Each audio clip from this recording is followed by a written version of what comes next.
Hei, sini mampir dulu.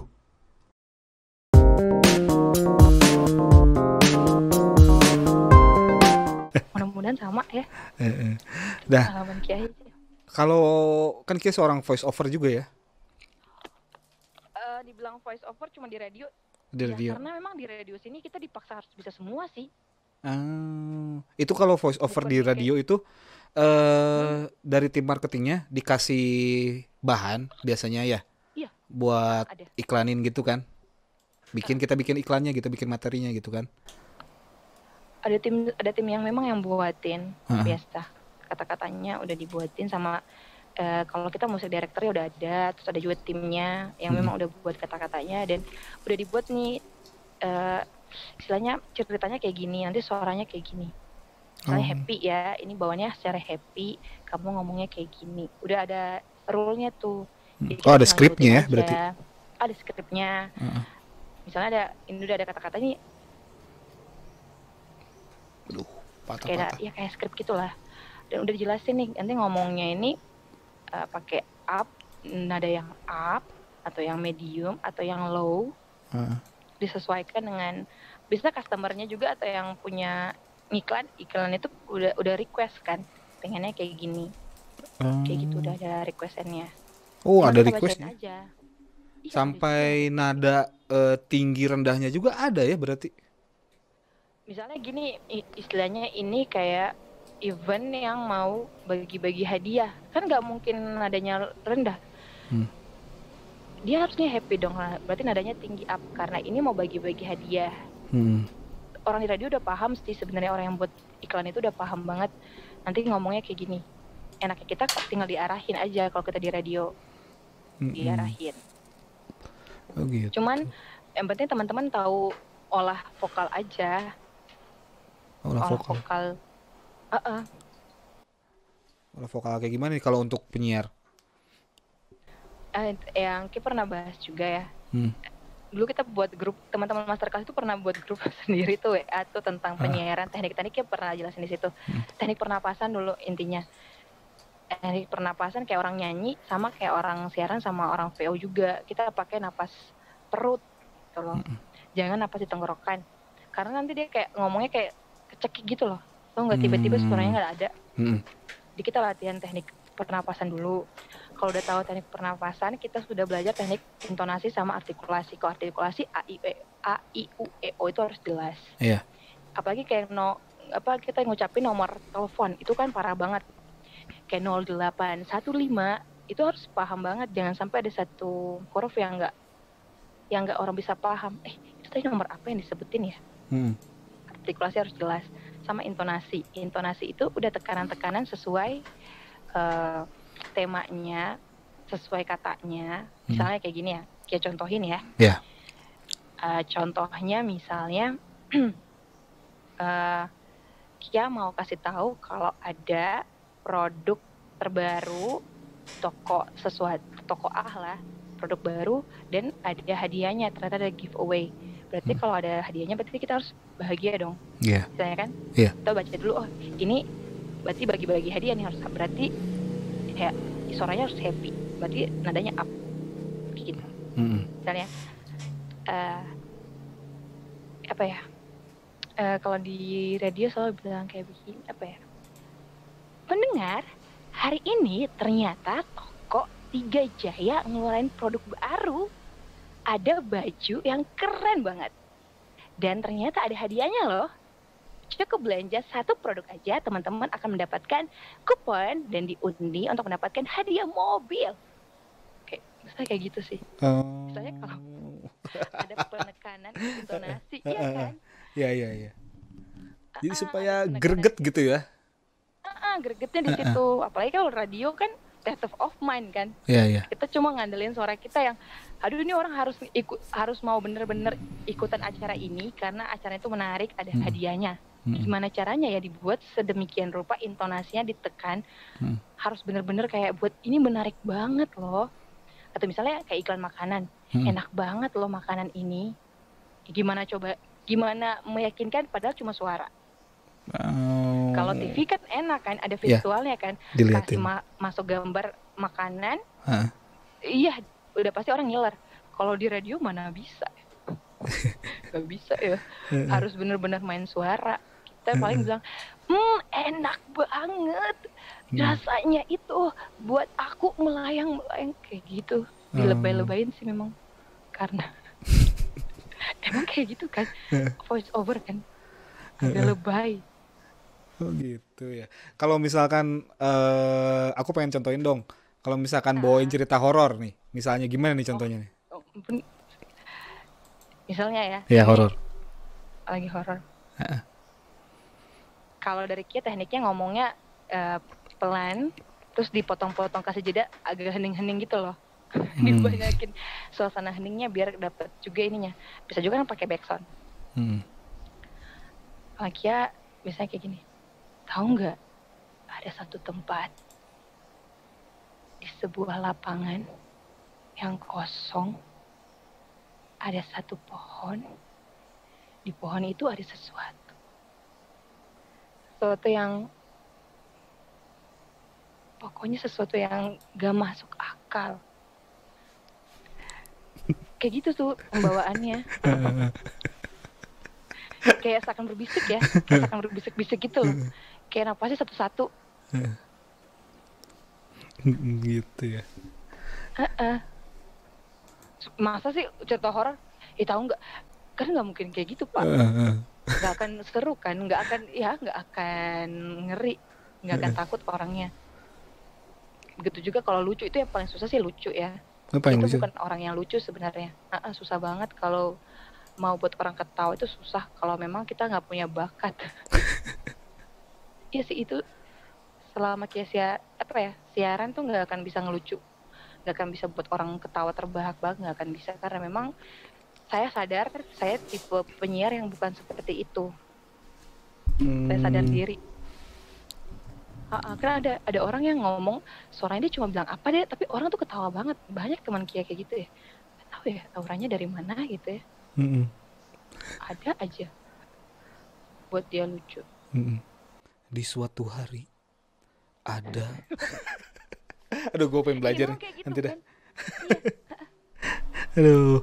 Kayak kita kayak ngegosipin orang ya, kayak ngegosipin aib orang. Tahu nggak? Ibu itu habis beli. Iya kan kayak gitu kan. Ngomongin bisik-bisik. Gitu. Ngegibah. Nah, Kia, aku mau kasih challenge nih. Challenge nih. Tolong bikin voice over nih. Sekarang aku mau kasih challenge nih buat Kia nih ya.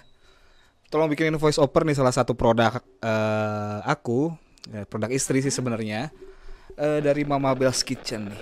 Kita lihat ya videonya kayak gimana nih. Mama Bell's Kitchen. Itu produknya cilok ya. Isinya ada cilok kacang, namanya cilok kacang. Itu levelnya bisa dari yang sedang, menengah sampai yang pedas banget gitu ya. Oke. Nah gitu. Nanti tolong isiin di voice overnya, oke? Namanya tadi Mama Bell's atau apa sih? Ya, Mama Bell's Kitchen. Oke. Berarti Bell's ini nama anak ya, Mama Bell's. Enggak, Mama Bell's nama istriku itu. Nama istri Mama Bell's. Iya. Oke, Mama Bell's Kitchen. Oke. Yuk, play di videonya. Gue ditantangin nih. Tar.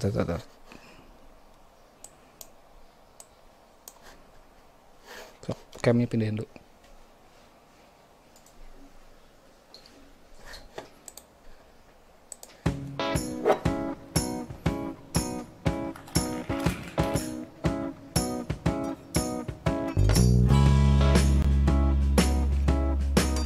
Aku cuma liatin dulu ya, supaya aku bisa tahu kata-kata yang cocok.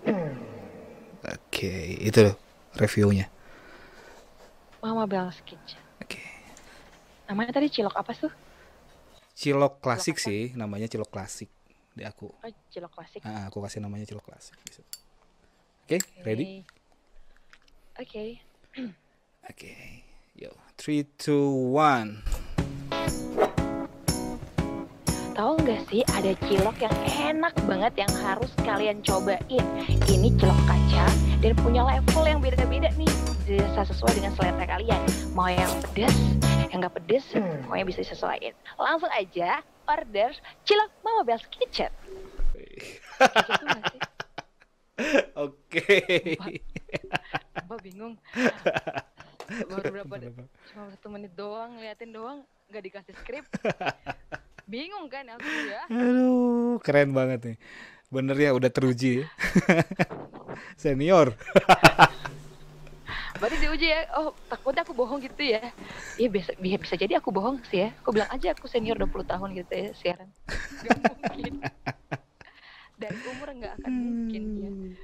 Nah, ini nih untuk terakhirnya. Aku pengen tahu sih sebenarnya peluang untuk cari income-nya dari istilahnya kan ini jual suara ya, sebetulnya jual suara. Iya benar. Itu peluang cari income-nya bisa dari mana aja sih selain dari siaran segala macam gitu? Banyak sih kalau apa ya? Kalau memang kita di dunia misalnya public speaking ya. Kalau MC aja tuh dari berapa jenis acara tuh udah kita bisa banyak dapat dari situ tuh. Ya kan? Ya dari MC. Misalkan kayak kalau MC semua event ya bisa launching produk, seminar, workshop, pernikahan, sunatan, ya. Itu bisa semua akikah kita bisa dapat di situ asal memang kita buat orang tuh nyaman dan senang sama kita. Kalau satu event berhasil, kemungkinan ya kalau kayak misalnya wedding, kita kalau MC-nya bagus, pasti tuh keluarga pengantin akan rekomendasiin. Apalagi yang lagi nontonin kan, kayaknya bagus tuh MC, minta nomornya dong. Pasti dapat begitu. Itu pasti akan mengalir terus tuh baru satu event. Nah kalau dari MC mau coba ke peluang lain, yang Kia lihat ya, kalau kita kayak di radio, kita bisa kayak ke semua tempat. Beda lagi kalau kita mulai dari MC, nggak akan mungkin dong langsung jadi penyiar. Itu apa ya, punya teknik dan apa ya, sangat beda jauh. Tapi kalau kalian udah bisa di radio nih misalnya, pasti dipercayain untuk ambil job yang lainnya. Orang langsung kayak percaya aja, oh pasti dia tuh jadi bisa nge-MC, pasti dia tuh bisa jadi presenter TV tuh, karena dia di radio aja dia bisa. Makanya kalau kisaranin, coba aja ke radio. Kalau di sana dapat training aja, misalnya nggak lulus ya jadi penyiar, tapi kalian kan dapat bekal tuh di situ. Itu ilmu banget yang bisa ngasilin banyak uang. Tuh, jadi kalau udah jadi penyiar pasti kalian udah bisa jadi presenter TV, pasti banget. Jadi MC bisa, ngisi suara iklan bisa. Apalagi sekarang di dunia medsos ya, YouTube itu biasa butuh suara kan, kayak ada video-video untuk pariwisata. Kayak berapa kali untuk ngisi berapa YouTube video-video pariwisata tuh, ngisi suaranya kayak voice overnya. Belum lagi kan endorse-endorsean kan. Biasa endorse kayak TikTok itu kan cuma gambarnya, ngandelin suaranya. Endorse itu udah bisa apa ya, peluang banget di sekarang ini sih. Kita bisa apa ya, buat orang nyaman dengerin kita. Plus lagi kalau kita looknya bagus, enak dilihat, itu lebih plus lagi. Tapi kalau suaranya udah enak, biasa kan TikTok juga nggak perlu orangnya kelihatan ya. Yang penting produknya aja yang dilihat, cuma modal suara doang. Itu bisa dapat banyak sih income-nya dari manapun. Itu kalau dari MC kan. Tapi kan kalau di saat pandemi kayak gini sulit kan event. Malah, ini kan banyak Zoom ya, seminar Zoom. Banyak loh yang butuh host online kayak gitu, moderator online. Oh ada moderator online? Ada banyak malah. Karena banyak banget kegiatan dan mereka butuh moderator. Ini jadi pekerjaan yang baru di dunia saat COVID ini ya. Kia malah berapa kali ditawarin, tapi Kia agak bingung kan. Kia belum, istilahnya Kia seringnya offline, tapi kalau di saat online itu kayak agak gimana ya, agak aneh. Mungkin kalau di Instagram bisa sih kayak live sharing sama teman, kita jadi hostnya atau kita jadi narasumbernya, itu sih nggak masalah. Tapi kalau di acara Zoom kan biasa pesertanya banyak tuh, ratusan kan, kayak seminar, terus ada pertanyaan, tanya jawab segala macem. Itu yang Kia agak belum nemu format yang nyaman di aku. Itu ada banyak banget yang job-job baru di saat pandemi kayak gitu tuh. Saya moderator di saat Zoom itu banyak banget. Coba aja cari beberapa event organizer yang sering membuat kegiatan itu, pasti mereka butuh. Satu, terus live sharing di Instagram. Itu juga kadang ada fee-nya juga loh. Kalau jadi host. Oh gitu. Kalau produk kayak misalnya yang produk terlalu besar, ya pasti ada bayarannya loh. Kayak gitu. Kemarin tuh, jadi banyak sih di Instagram, kita live di Facebook. Kalau kita jadi hostnya, otomatis dapat bayaran juga.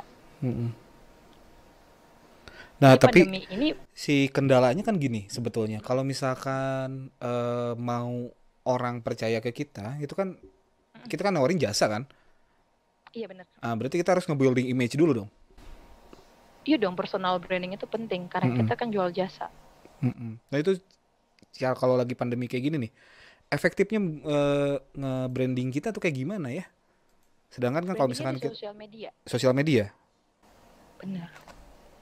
Bikin konten apa tuh enaknya? Kayak pernah belajar, dia ikutin kursus-kursus personal branding gitu kan. Satu, karena sekarang pandemi dan gak akan mungkin ketemu orang mau lihat CV kita itu pasti dari sosial media, minimal Instagram. Iya. Jadi sangat penting satu, foto profil yang sangat bagus, yang mencerminkan kalian sangat profesional. Itu penting. Kedua, di bio Anda harus jelas tuh kalian siapa. Memang agak lebay sih ya nyebutin aku nge-MC segala macam gitu, tapi itu penting banget agar orang dia kayak dia punya event, pas liatin profil kita dan gila dia tuh bisa nge-MC, bisa gini, otomatis dia akan langsung hubungi kita gitu, langsung kayak trust gitu loh. Karena kita pede nyebutin kita tuh skillnya apa semua di situ kan. Di bio itu penting.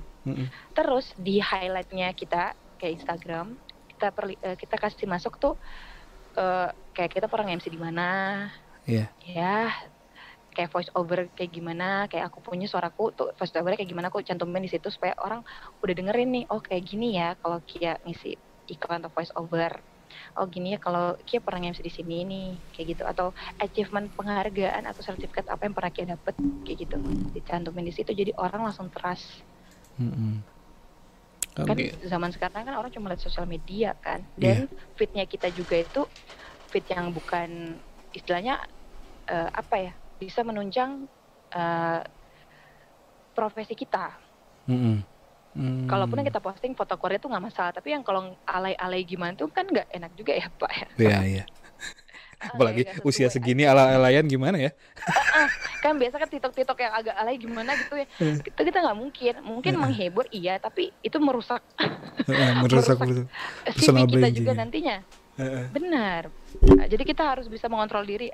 Kalau memang pengen buat yang kayak gitu, buat Instagram lain deh untuk mau alay-alay gitu ya. Tapi kalau untuk mau jual jasa, kita harus sangat profesional di IG kita kayak gitu biar orang trust, percaya. Padahal baru melihat profil aja ya, belum tentu kan ketemu. Tapi itu jadi kayak orang pasti 50% percaya sama kita. Walaupun belum pernah ketemu. Itu sih tips dari Kia untuk saat pandemi kayak gini.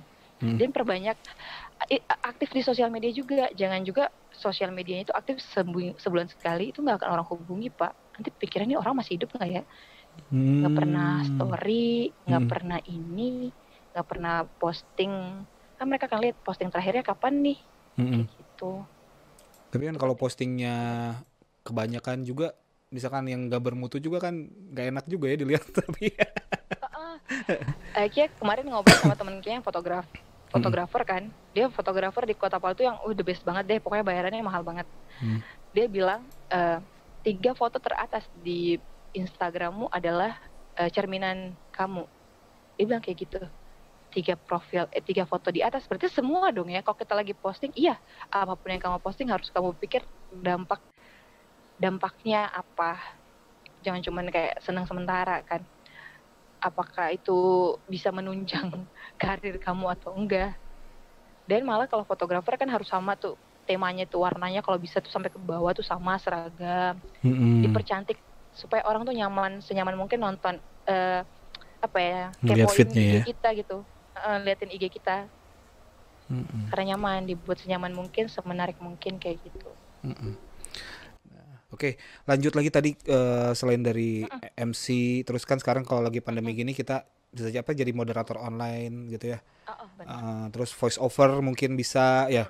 Mm-mm. Endorsement juga bisa. Oh, endorsement bisa ya. Tapi kan Iya. harus levelnya harus udah agak ini high kalau endorsement. Enggak, Enggak. kolaborasi sama selebgram. Kan kadang selebgram cantik suaranya kan nggak bagus. Oh. Oh. Iya kan banyak. Iya, iya. Cuma modal cantik tapi kan dia nggak tahu ngomong. Banyak banget yang kayak gitu, Pak. Jadi kita combine aja kolaborasi. Dia jadi modelnya gitu, kita ngisi suaranya. Ada ya gitu ya. Banyak kan iklan-iklan di Instagram kan kayak gitu. Modelnya kan nggak ngomong, cuman peragain ya, cuman ini aja, terlihatin barang-barangnya, kita yang isi suaranya. Atau juga bisa kamu bikin podcast ya. Itu penting banget tuh. Iya. Buat podcast. Tapi kalau ngarepin uang di sana, ya nanti. enggak. Ya ada mungkin lama. Ya. Tapi dari podcast itu buat kan jadi profesional, pasti akan diundang jadi seorang MC, jadi host pasti banget. Iya sih. Itulah tipsnya dari Zakiah. Oke, gitu mungkin ya, makasih nih untuk malam ini. Tipsnya, sharingnya dari pengalaman sampai segala macam nih, perjalanan hidupnya berharga. Iya, sampai Cilok. Aku cuma ngebayangin loh, Pak. Aku nggak ngerasain coba. Aduh, sulit soalnya ngirimnya, aku sulit. Ke sana keburu basi. Bener. Ongkirnya lebih mahal daripada Cilok ya, Pak ya? Iya. Oke. Thank you banget. Thank you ya udah mampir nih. Ya. Hey, sini mampir dulu.